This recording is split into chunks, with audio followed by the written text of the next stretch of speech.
Welcome to the Heart Path Podcast. I'm your host, Yvonne Ellis. The Heart Path Podcast spotlights authors, changemakers, nature lovers, and creators of all kinds. Each of our podcasts aim to share interviews and stories of beauty, resilience, and inspiration for all.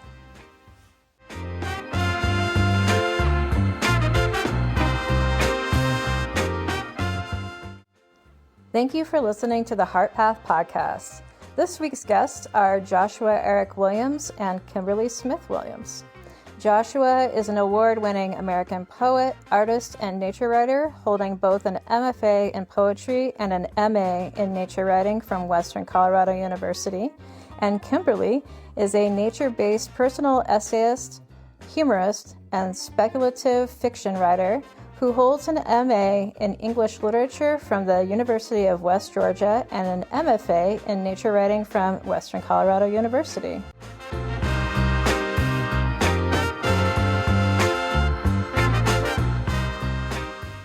Hello, Kimberly and Josh. Thank you so much for joining me today for the Heart Path Podcast.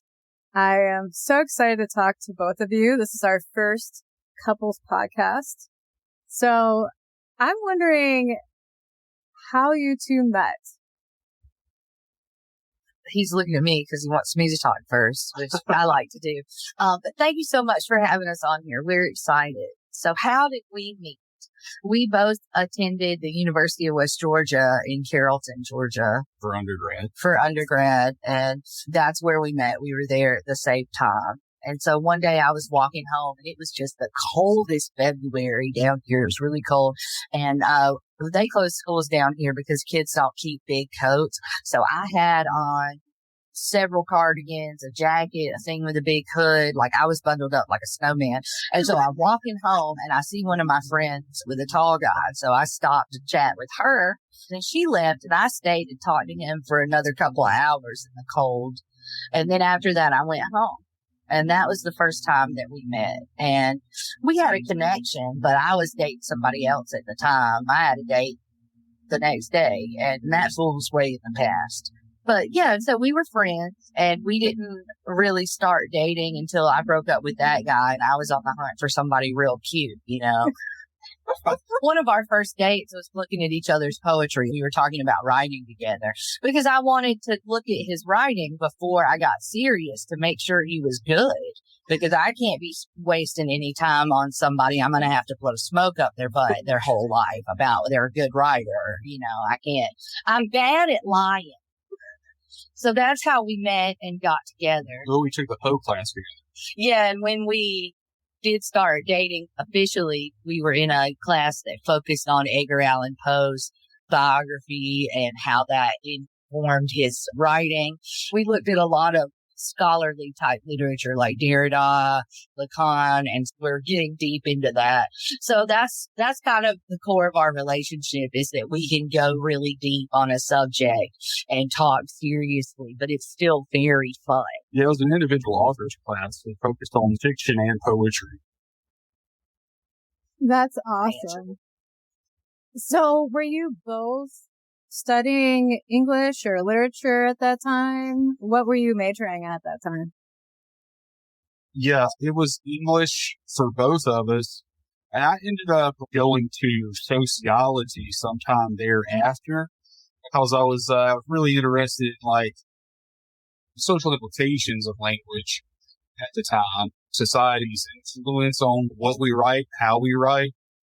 He tried different things. He was a chemistry major before that at one point, and he has a lot of different interests. And I was there for English undergrad with a creative writing minor, and then I stayed and got my master's there in English.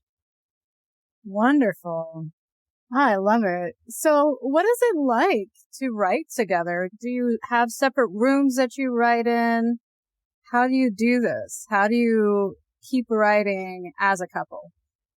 Well, I think one thing that's important is to have your own space for creative work. But after I've produced something, I immediately show her. She's my first reader, and I'm her first reader. And so I think that while the writing process is very personal, it can still find ways to be creatively engaged with each other and inspire each other's creative process. Like when we're having a conversation, our conversations tend to be very creative. It turns into word games and jokes and references. And so there's just a lot of depth and nuance. But yes, we do have separate spaces. And I mean, we do work on stuff together in common spaces. He's usually always working on a poem or a haiku. But I have an office too, and I look at it like a dungeon room because my process is to like hook with the inside and then go in there and extrude. And it's like scary. And everybody's like, why do you pick to do this? I'm like, I didn't pick it. This is what I do. Like, yeah, and his process is very methodical. He can make a schedule for himself and stick to it. I don't stick to my own schedule because I can get around me. And I tend to write when everybody else is asleep. I'm one of those people that's creeping around their house at night. There's textuality to our own personal language in the relationship. I know that I can get as deep and detailed as I want, as off the wall as I want. There's no judgment, but we also respect each other's work. Like I genuinely am a fan of his work. He genuinely is a good writer. I don't have to make that up. And he thinks that about my work. And I think that's what's important because if you get two people together that are in a relationship and one of them's terrible at the thing and one of them's great, you're going to start to have resentment. I mean, that's what happened to Uma Thurman and her milquetoast husband. Yeah. And so, I'm high maintenance. I need people to listen to all my adjectives. You cannot watch a movie with us because we will pause it and look up the etymology of a word and talk about that for 20 minutes. And that's part of enjoying a movie because we had never heard that word. Yeah, we often add our criticisms, our analysis to the movie as it's going on. Yeah, Mystery Science Fiction Theater 3000, but it's just like whatever we're watching. Characters are so real to me when I like a story, whether that's in a book or a show, that I extrapolate outside of the show timeline. Because when something is really, truly well written, it world builds in a way where you can engage with that. And so he's willing to take that journey with me, even if it's silly, about The Office, which I have playing on the background of my life all the time. Recently, at least. Yeah, it's moving through it. It'll change to something else eventually. A lot of our subject matter is similar, like coming from similar backgrounds, like living in the lower part of Appalachia, growing up working class, in poverty, in counties in the South. But, that is a big influence on our writing. There's class consciousness threaded through it, like even, in some of his smallest haikus. And my memoir that I'm shopping around, Haunted Bodies, Haunted Hearts, that's about generational trauma in the Southern landscape and in the female body. I focus on the female experience and that generational history and also personal history. And it's about my relationship with myself and my mother. And so we deal with a lot of topics. I say we, she's dead, but she's with me. We're dealing with a lot of these topics of incest and poverty and mental illness and reparenting yourself. I realized after I was done writing that I had organized it by seasons and holidays. So that tells you a lot about how I feel about Christmas and Halloween. And he also feels that way about that. Well, it also sort of mirrors the way that haiku are normally arranged by season as well. That's interesting. I wonder if my writing practices somehow help frame your memoir. Oh, I would say definitely. Each section is fronted with a few poems, and there are a few haiku in there because when somebody that you spend all your time with becomes an expert in a subject, it is really hard not to pick up any information about that subject. And I can teach a normal class about haiku anytime I want because I know. It's like poetry in general. And I think that's what's really great. You get twice the books because he never has to read a book that I've read because I'll tell him that whole book, word for word. Yeah, and I can trust that he'll tell me a book too. Well, you two are wonderful. I love this. You grew up in the South. Did you two grow up near each other? So this is a great story. Yes and no, I guess. Well, yes. So Josh is 6 years older than I am. And so growing up, we grew up around each other. We actually lived in the same neighborhood at different times. I think we may have even lived in the same rental house in that neighborhood, different years apart. And when I was a little girl, in elementary school, I remember a really cute tall boy that served frozen yogurt at the Blimpie TCBY combo. I don't know if it was a Pilot gas station, but that was where we liked to stop on the way home that year in the 4th grade. And that was where Josh worked at that time. He was the cute boy serving me frozen yogurt. Yeah. He's still the cute boy, but I don't eat frozen yogurt anymore because I'm really lactose intolerant. All those Blimpies are long gone. Oh, that's great. Oh, I love it. We had moved everywhere in Tennessee and Alabama. My father was a criminal, and so we ran to the police when I was younger. I've moved like 50 times, and a lot of that was the West Georgia area. But I've lived in Alabama and central Louisiana before. The southern Louisiana culture, it's wonderful, but it's very different than the melding of the Appalachian and Piedmont culture that we have here. And so the Piedmont region is like further down, and it stretches down further until you get to South Georgia, and it gets beachier. The dirt gets sandier. Flatter. Yeah. And so we're red clay people. We're up here in the red clay dirt, and we like to be rooted. We put down roots in Carrollton because Josh's sisters and children were here. And now we're part of the community with churches and organizations and different things like that. So, Josh, were you in the Marines before you went to college? Yes. Mm-hmm. Growing up, I was sold what many of us were sold was that you get your education and that'll allow income and move up in class. That's what I was taught. It was also expected, you're in the gifted program, you're taking honors classes. That's where everybody's direction was. Coming from the poverty that I did, I had to establish myself in order to go to college, to have a stable home and all of those things. And so the military provided that for me. And then I was able to pursue higher education. So, it was an expectation, but literature, reading books and writing, that's what got me through. Education itself was very important. So after getting out of the Marine Corps, I decided to pursue a degree, and I actually led chemistry workshops, but it's honestly about writing.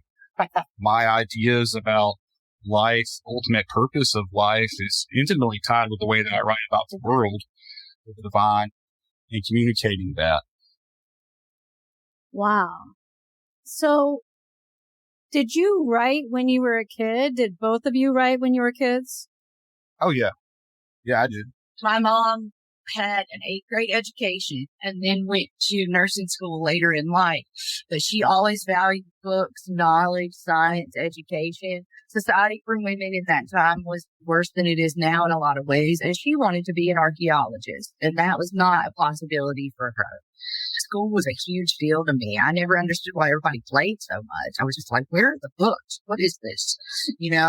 And so I was always in the library. I think I averaged between 2 and 3 books a week as a kid once I got into grade school.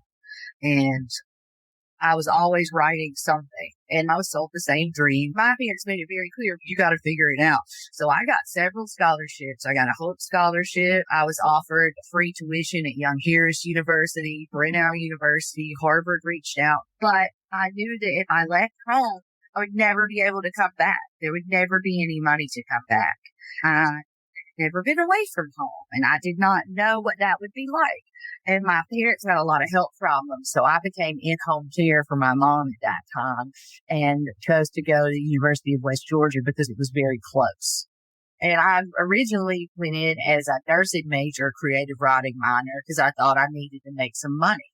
And I changed it because I realized I hated it. I don't want to do that. I toyed with the idea of being an education major. I didn't feel that I had the patience to deal with small kids.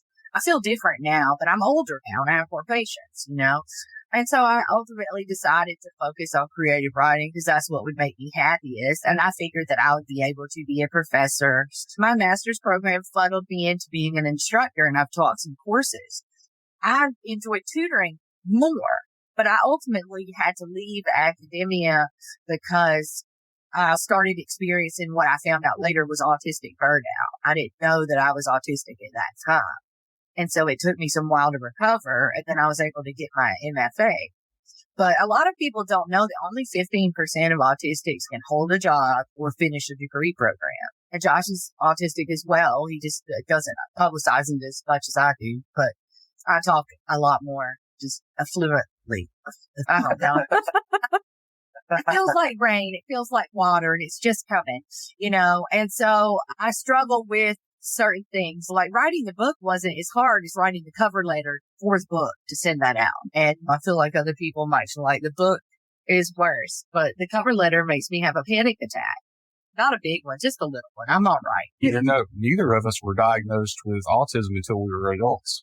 Yeah. I was 26 before I was like, look, something is going on with me. That whole 10,000 hours thing they say, you can be an expert in something in 10,000 hours. Well, I did my 10,000 hours of research and reading because anytime I get interested in something, I'm doing a deep dive. I want the history. I want to read the seminal texts. And so I did that, and I found that it really jived with me as a person. And I thought, well, that's too easy. So I started to try and prove that I didn't have it, and I couldn't do that. So eventually I was able to get officially diagnosed by a person. So I have a little piece of paper that can follow me and prove it to people. Because even though self-diagnosis is valid in the community, because there are so many barriers to adult diagnosis, we had to pay out of pocket for ours. Insurance didn't cover it. Wow. You have a couple of weirdos here and there that don't quite know what's going on with them, but that's every group of people. So, well, meaning that that's not really what's going on with them. It's more about attention. Is that what you mean? Yeah, like sometimes you might have ADD or you might have something else, and you might just have a lot of trauma. It's not always one thing. There's just so much nuance to that community. That's a whole other topic. But looking at things differently helped me be able to get my MFA and be able to produce instead of trying to fit a framework that doesn't make sense for me as a person. Look at what does make sense and build my life around that so I can be a healthy, well-rounded person and be happy. Like we are good support systems for each other. And I'm telling you right now, this room is pretty dim. There's a lamp in the corner. We're low light people. Ah, beautiful. Thank you so much for explaining that and for going into these more personal details. I really appreciate you sharing. And I'm wondering if the two of you would like to talk about your MFA. Yeah. So when I graduated West Georgia, I decided to pursue an MFA, and we were accepted into Naropa and Western. We weren't really considering anywhere else. We wanted to move to Colorado, even though we didn't need to, but because both programs have a hybrid MFA. But when we first started thinking about it, we're like, oh, well, Colorado sounds like it would be a great place to be. And we did so much research.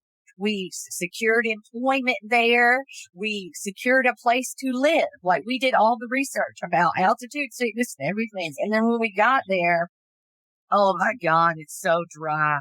Oh, Place yeah. I've ever been dry. And I asked somebody, do y'all just bathe in lotion? My feet swelled up like deep bread loaves. We lived there for 9 months. And every time I went upstairs, I would black out and throw up in my mouth a little bit. And finally, that last month, it stopped. But I lost 40 pounds while I was there. I ate one yogurt and like a bite of something every day. Even the cats were not with it. The altitude affected their eyes. Josh started having heart problems and all kind of issues. Blood pressure. And it was blood pressure issues, but they sent us to the heart doctor. They sent us everywhere.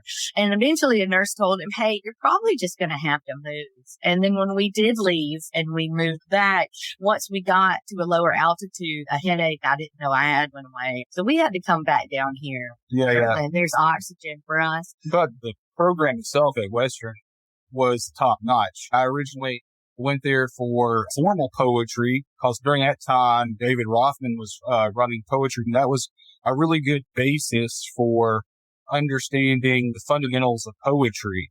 I learned a lot from that. It got me an MFA in creative writing, emphasis in poetry. And then I got a master's degree in nature writing because I was absolutely certain, and still am, that nature poetry is my field. So I felt like it would be responsible to have a greater education in nature writing, experimenting with different forms of what's called haiden, which is prose and haiku and poetic language all mixed together to create a poetic experience, which also led me to haiga, which is image and poetry. And if you're doing it by hand, calligraphy, all combined. Japanese forms have become very inspiring and influential in my work. Though I also write longer works, they tend to have that kind of nature basis as well. And so the program itself was wonderful because it's situated in such a pristine area where you have nature everywhere. You have this beautiful mountains, the sagebrush, you have the Gunnison River. The birches. Yeah. The turd gold was my favorite part. I mean, I was sad to leave some of those like beautiful aspects. We met a lot of cool people up there, and also Gunnison has those llamas, Betsy and Oreo. I still think about them. I need to link a picture of me hanging out with them when I was up there.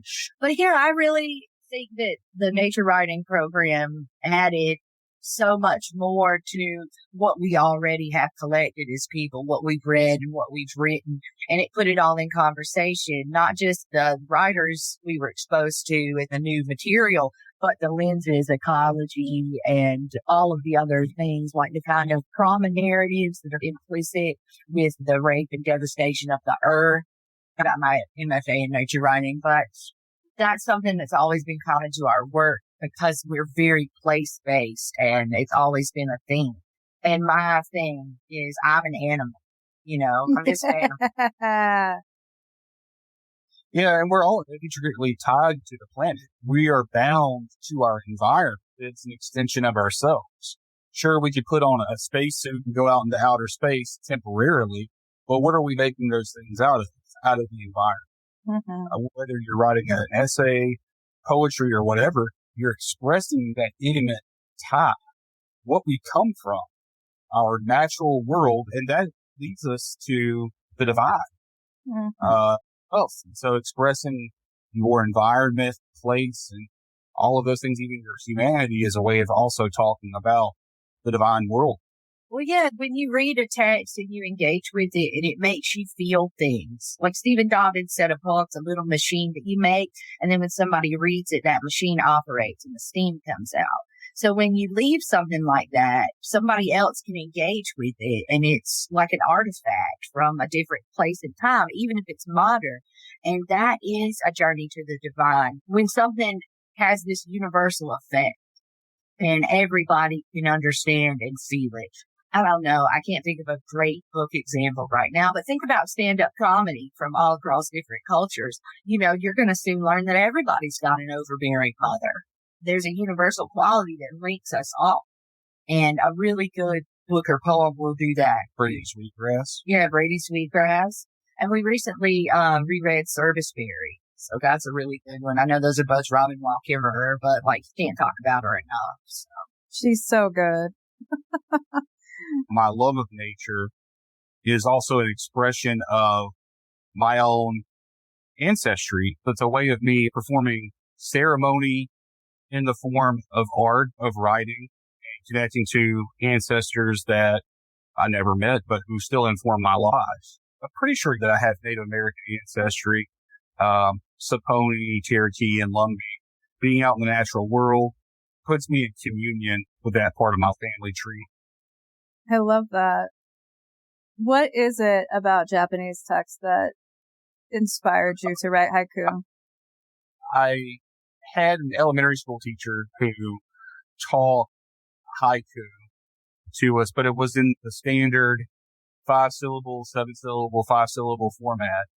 I loved it then, and I would go home and I practiced it a little bit. But I didn't really become completely smitten with the form haiku itself until I was in college. And I had a professor, she's now the chair of life writing in Brown. Sure. Yeah, Dr. Hipson. She has something called Haiku Mondays. on her social media. And so I would practice with that and post a lot every time I could. But that got me interested, much like Kimberly. When I'm interested in something, I do a deep dive and I become sort of obsessed with it. And so I started learning the history of Japanese haiku, and then that led me to English language haiku and the whole tradition with writers Nick Virgilio, Marlene Mountain, all of these people. And that led me to all the other forms, because English language haiku writers, poets tend to also explore all of the other Japanese forms. But what I really love about it is that the haiku is this condensed moment of experience that expresses this epiphanic moment where the reader can then, in such a distilled moment, read into it and connect to it with their own personal experience. With a haiku, you have these two images and then they're connected, but it's also completed by the reader and their interpretation of it. And so reading haiku itself can also be considered its own art form as well, because a haiku can't really successfully exist as much of poetry itself can't really do without its readers. And so it requires a special kind of person with a poetic bent to love haiku. I think it was Robert Bly who was talking about haiku being sort of like this jumping from a cliff. And if the reader has the background and the inspiration and the imagination, they can fly from that prompt of the haiku. But others might not like it or hate it because they don't have the capacity for it. And so I don't know if I agree with him with this, but he says they dash themselves upon the rocks. Well, I agree with that, because I do think that, it's like watching a certain kind of movie. If you know that you're watching a B movie, you're not going to judge it like haute couture cinema, You need to know where you are. If you don't know where you are, things are going to be confusing. My favorite theory is reader response theory. I think it's like the most applicable one, because you need the reader to be able to engage with the thing in their way. And I mean, I wouldn't know what to do with a carburetor, but I know what to do with a poem. I'm dealing with poems more than I am carburetors, but I think there is poetry in the art of mechanics. Poetry is in every lived experience. Now I want to write a poem about car parts. That's great. You were saying something earlier about seasons in poetry. Do you want to talk about that a little bit? Yeah, so the haiku has the kigo, the seasonal words. Mm-hmm. Those are called kigo, right? That's my favorite part. And so for Japanese people, certain words like plum or blossom signify certain seasons.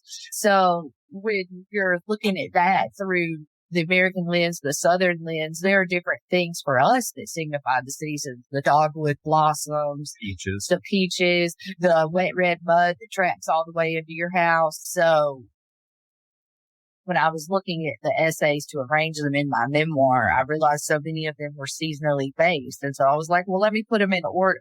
So I labeled the sections with each season. And then there's a little chunk of the book for each season that takes place during that time.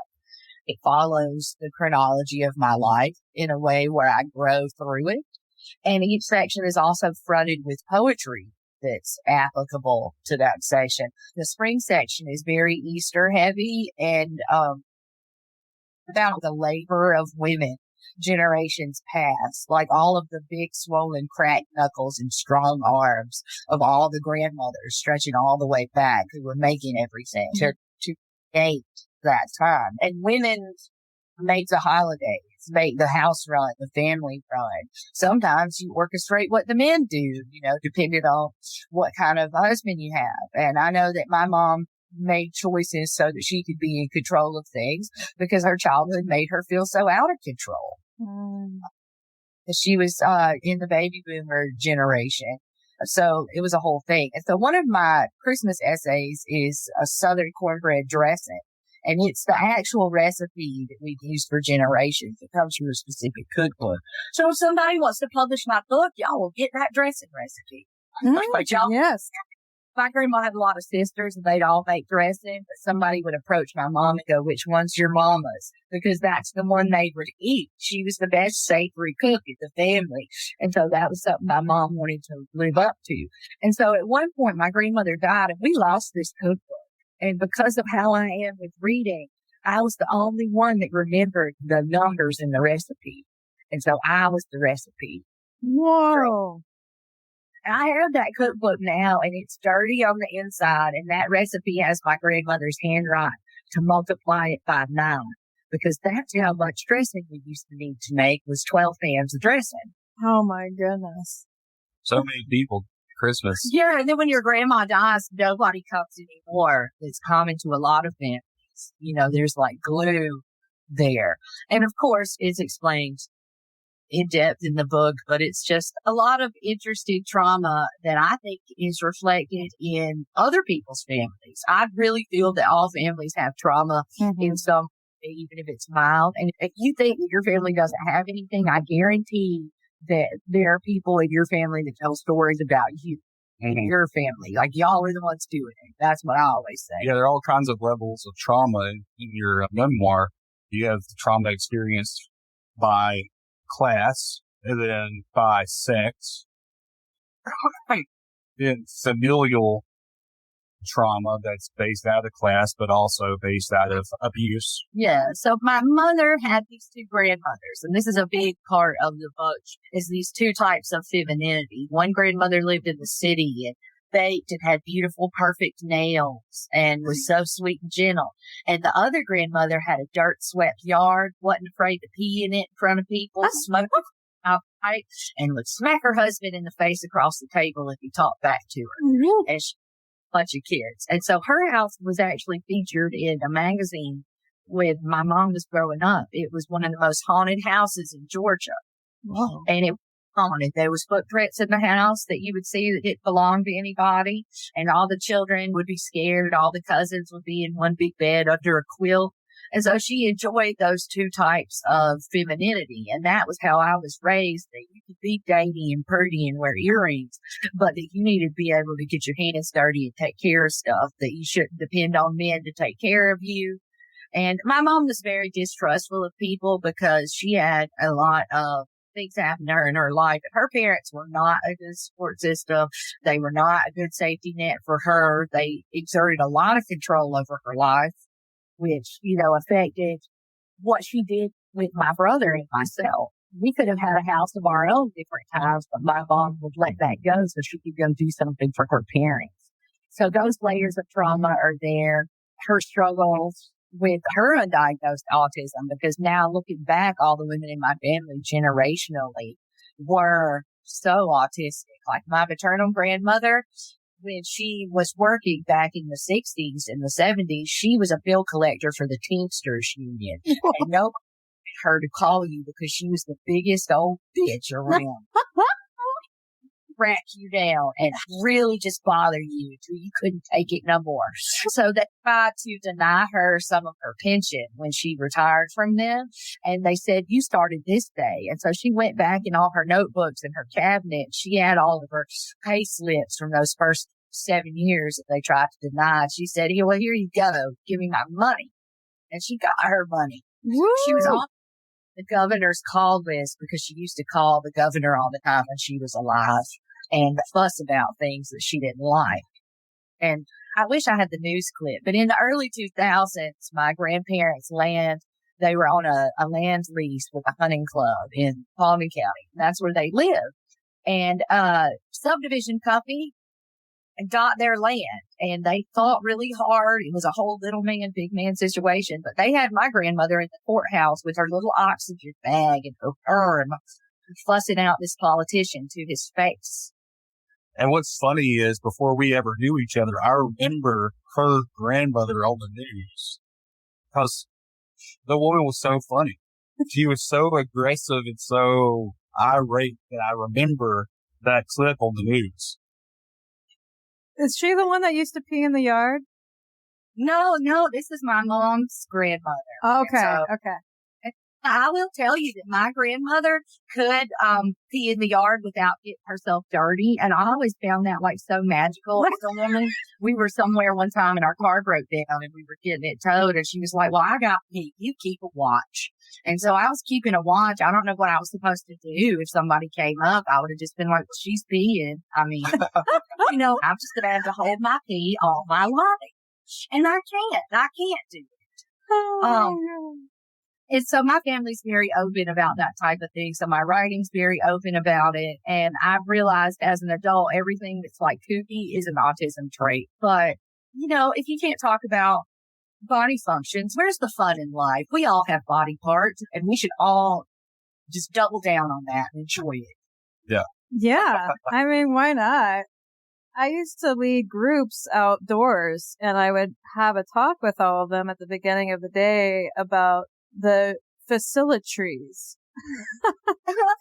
and where to go. So I totally get it. And outdoor restrooms were my life for about 20 years. Yeah. I'm not trekking, but camping and outdoorsyness plays a big part in my memoir because the only time that my grandmother was not being mean to people in her house was when she was camping. And it was so great for my mom. That was when she felt happiest. And so they camped Georgia at the Tallulah Gorge. I urge everybody to look up the Tallulah Gorge, especially fall pictures. It is beautiful. The edge of the Blue Ridge near the North Carolina border. And so I went camping there every year of my life until I was a teenager, multiple years. I was camping there in my mom's belly. And the rain drove her out. Sometimes if you don't hang your tarp right, the rain will pour in it. You have to stay up and knock it off. And so their tent just got decimated by a rainstorm and swept away, and they had to go home all wet. Oh, no. And 8 months pregnant. Don't camp when you're 8 months pregnant if you can help it. Oh, that's an adventure. So, do you go back there? I honestly have not been back there in 20 years. Whoa. We have a lot of animals and I have a hard time finding a pet sitter and leaving them because I'm choosy. Also, I don't want to leave them. Transitions from things are very hard for me. And, it's like, well, we need to buy a tent. And then there's just always something that comes up. Mm-hmm. But I also feel like if I do go there, I would feel a lot of big emotions. And I don't know if I'm prepared for that because we're the elders in our family. Like my older brother is still alive, but both sets of our parents have passed away. There are no grandparents. There's just us and our siblings, nieces and nephews that we do have. But I can build a fire. My mom taught me how to do that. My little hands are soft, but they're capable. Oh, beautiful. So, do you two have anything else that you'd like to add before we end our conversation today? I think I've told you everything that I can fit in the podcast about my life. But thanks again for having us on. This was a great time. She'll start talking about her cats. Oh, I love cats. Have several, and I'm a big fan of underdog animals. I would really love to pet a wombat. So I'm putting that out there in the world. If there's anybody that can facilitate me out with a wombat, I will work toward that. If you have not seen what they look like, please go look at one. They're really cute. Right. They have armored butts. Yeah, they plug their burrows with their backside that has like extra cartilage in it, and they protect their babies like that because you can't get through a wombat's butt. And I feel like there's a metaphor for life in this. Like we should all have something that we can plug our burrow with in tough times. Yes. It's been so much fun to talk to you two. I haven't laughed out loud like this and I don't even know how long. So thank you so much for everything. Thank you for being honest and authentic and your wonderful selves. I really appreciate your time today. Well, thank you for having us on. No problem. I appreciate you too. Thank you.